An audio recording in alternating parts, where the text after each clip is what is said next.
The 15th of August 1947 अगर औपनिवेशिक राजनीति से आज़ादी का दिन था, तो द 4th of June 2024 देश के लिए सांप्रदायिक राजनीति से आज़ादी का दिन रहा।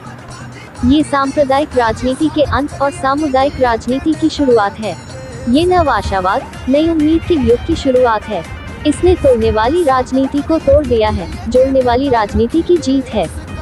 ये PROCONSTITUTION वालों की जीत है, जो मानते हैं संविधान ही संजीवनी है। ये उनकी जीत है। संविधान मंथन में संविधान रक्षकों की जीत है। ये 90% शोषित, वंचित, पीड़ित मतलब PDA की जीत है। PDA सौहार्द का समीकरण है। PDA नए युग का कागज भी है और कलम भी। PDA ने लोकतंत्र का नया महाकाव्य लिख दिया है। इस चुनाव में सांप्रदायिक राजनीति की हमेशा के लिए हार हो गई है।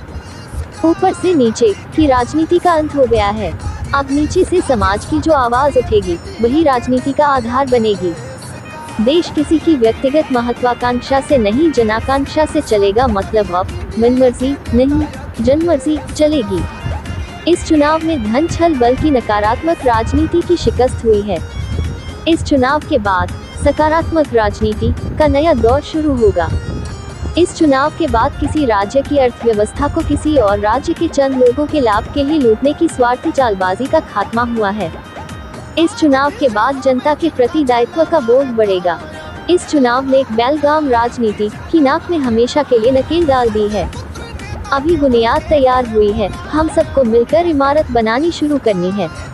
जनाकांक्षा का प्रतीक इंडिया गठबंधन जनसेवा के अपने संकल्प पर अडिग रहेगा, एकजुट रहेगा और संविधान, लोकतंत्र, आरक्षण, मान सम्मान, स्वाभिमान बचाने, कला और कलाकारों का साथ सृजनात्मकता और सकारात्मकता दोनों को बढ़ाता है तथा बेरोजगारी, महंगाई, भ्रष्टाचार के कष्ट और संकट से जनता को मुक्त करने के अपने प्रयासों को निरंतर रखेगा।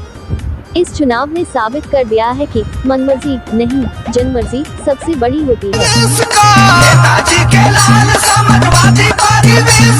स्वागत करिए PDA के नेता अखिलेश का।